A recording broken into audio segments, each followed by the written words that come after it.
Olá, muito bom estar com vocês novamente. Mais uma sexta-feira, mais uma conversa de consultório. Hoje, para a segunda etapa da minha conversa aqui com a Aline, que vocês já conheceram na semana passada, né? A Aline, só para relembrar, ela é psiquiatra com área de atuação em adultos e pacientes idosos e está trabalhando conosco aqui na clínica, dentro desse projeto integral nosso de atendimento às pessoas, tanto do ponto de vista físico quanto do ponto de vista mental. Aline, obrigado de novo por disponibilizar um tempinho para a gente, né? É muito bom a gente ouvir pessoas que entendem as suas respectivas áreas, né? Agradeço. Aline, as pessoas estão muito preocupadas em saber, né? Antigamente, eu me lembro, né, quando eu era pequeno, todo idoso começava a perder memória e ficar um pouco esquecido. A gente falava que a pessoa estava caduca, né? Não é da sua época, não. Não existia diagnóstico, é caduquice, pronto, é caduquice. Depois foram aparecendo em várias entidades, foram reconhecidas, né, como doenças independentes. Então, eu queria te fazer uma pergunta, que é a pergunta que os pacientes fazem para a gente, é o seguinte: demência e Alzheimer é a mesma coisa? Porque todo mundo hoje tem Alzheimer, mas é demência ou isso tudo é a mesma coisa? Ou todo mundo tem a caduquice mesmo? Explica essa coisa para a gente aí, que os nossos clientes querem entender um pouco mais disso. Obrigada mais uma vez. Sobre a sua pergunta, né? Demência e Alzheimer são a mesma coisa? Na verdade, a doença de Alzheimer é responsável por ser um dos tipos de demência, né? O tipo mais comum de demência é a demência na doença de Alzheimer. E ela é responsável por 2/3 de todos os casos de demência na população. Atualmente, a gente tem cerca de 50 milhões de pessoas no mundo vivendo com Alzheimer. E a expectativa é que esse número triplique até 2050. Mas a demência na doença de Alzheimer não é o único tipo de demência, né? Sim. Existem outras doenças neurodegenerativas que causam demência, né? Por exemplo, após um AVC, é possível que a pessoa possa vir a ter um quadro demencial, nem sempre, mas pode acontecer. Outros tipos de demência relacionada ao álcool, demência relacionada a certos tipos de infecções que acometem o cérebro também. São tipos de demência. Entendi. Então, demência é uma coisa mais ampla, que surgem vários quadros clínicos, dentre eles, dentro da doença de Alzheimer. Tá certo? Essa, vamos dizer, a abrangência maior da demência, com vários departamentos diferentes, né? Você citou aí álcool, o AVC e o Alzheimer, né? Muito bem. E quais são as causas desses processos demenciais, você já citou alguns aí, e o que tem de novo aí nesse entendimento sobre o diagnóstico do Alzheimer? Tem alguma coisa de nova? Onde é que estamos? Bem, acho que primeiro a gente deve se questionar, né, para quem não sabe, o que seria demência, né?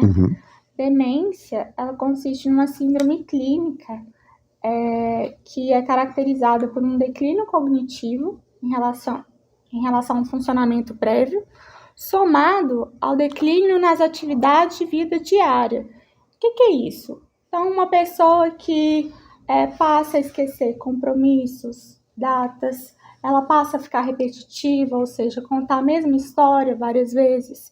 Ela atrasa o pagamento de contas, ou mesmo pode até pagar a mesma conta duas vezes, porque esqueceu. E a gente sabe socialmente, né? Algumas pessoas até se aproveitam dessa situação, né? Se tiram um proveito financeiro, né? Dessas pessoas que estão esquecidas, já pagou, não pagou, né? Isso tem uma implicância social também, né? A gente entendendo as pessoas como pessoas biopsicossociais, a gente precisa de, talvez, chamar atenção para esse aspecto, né? De não rejeitar, às vezes, a pessoa que está com algum processo inicial. A família, às vezes, rejeita essa pessoa e quer deixar a pessoa atuar sozinha, e isso, às vezes, pode levar a danos seríssimos, né? Eu conheço alguns casos assim, né? De pessoas que são usadas. Bom, hoje nós temos está todo mundo vendo de telefone, né? Falando que você tem conta no banco, que você tem dinheiro, se a pessoa está um pouquinho menos lúcida, até os lustros caem nesses golpes, você imagina a pessoa. Mas a gente tem mecanismos de ações afirmativas do governo, que acho que até é um tema para outro vídeo, para a gente falar também sobre a proteção à pessoa idosa, né? Ah, sim. Mas Certamente nós vamos arranjar uma oportunidade de falar sobre isso. Isso é muito importante. Mas a pessoa com demência, né, ela passa a ter dificuldade também de organizar uma viagem. E com o tempo pode errar o tempero uma cozinha, uma comida que ela sempre preparou, passa a errar o tempero, ou passa a esquecer a panela no fogo. E isso tudo são indícios, né? E sendo algo consistente e progressivo, né, é indício de que pode ter um quadro demencial, sim, né? Aline, e foge, né? É uma conversa com clientes de consultório, então foge aqui discutir a parte de remédios, né? Tratamento. Mas, assim, o que existe de tratamento, vamos dizer, não farmacológico, preventivo ou tratamento mesmo, né? Para esses processos demenciais? O que existe de tratamento para isso? Sim. Bom, o tratamento não farmacológico da demência hoje é tão importante quanto o tratamento farmacológico, às vezes até mais, porque a gente sabe que a demência, quando ela é causada por alguma doença neurodegenerativa, tipo Alzheimer, atualmente a gente não tem cura para esses tipos de demência, né? Então, a abordagem não farmacológica, com abordagem integral, com participação de psicólogos, fisioterapeutas, nutricionistas, fonoaudiólogos, né, que vão ser mais ou menos necessários a depender do sintoma que o paciente apresenta e da gravidade da doença, né, eles são importantíssimos no tratamento desse quadro. E mais do que isso, também a orientação ao cuidador, o cuidador que cuida do familiar idoso ou não que tenha demência, né? Então, o cuidador precisa ser orientado sobre ter sempre uma rotina bem estabelecida, a atividade física, ter horário para dormir, o próprio banho de sol, todas essas medidas são importantíssimas no cuidado do familiar que tem uma demência, né? Porque a gente sabe que a pessoa com demência, nem sempre ela vai ter a primeira manifestação uma queixa de memória, por exemplo. Ela pode manifestar com ansiedade, com depressão, pode manifestar com alterações de sono, com agitação. Então, essas medidas não farmacológicas são importantíssimas para minimizar ou controlar esses sintomas neuropsiquiátricos da demência. Ok, Aline. Bem, como vocês viram, a gente não pode deixar tudo para os médicos e os remédios resolverem, né? É o que eu chamo de terceirização das nossas responsabilidades. Nós temos que ser responsáveis pelo zelo da nossa saúde física e da nossa saúde mental. Quero até aproveitar dessa deixa, né, para dizer o seguinte: dentro desse espírito que nós estamos conversando aqui, nós estamos iniciando uma atividade nova aqui na Clínica Marcos Andrade. O primeiro evento vai ser no dia 31 de agosto.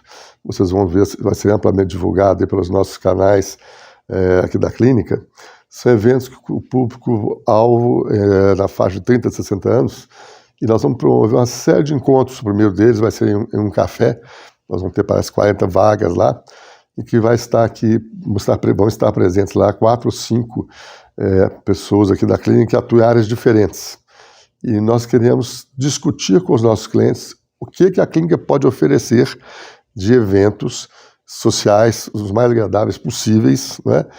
Onde a gente tem uma oportunidade de estimular os nossos clientes nessa faixa de prevenção, né? Orientando-os com relação à alimentação, com relação à saúde mental, com relação à atividade física. Então fiquem de olho aí, porque a partir de amanhã ou depois, nos nossos canais, vocês já terão lá o convite para esse tipo de evento, ok? Grande abraço, obrigado, Aline. Até a próxima sexta-feira com a conversa de consultório.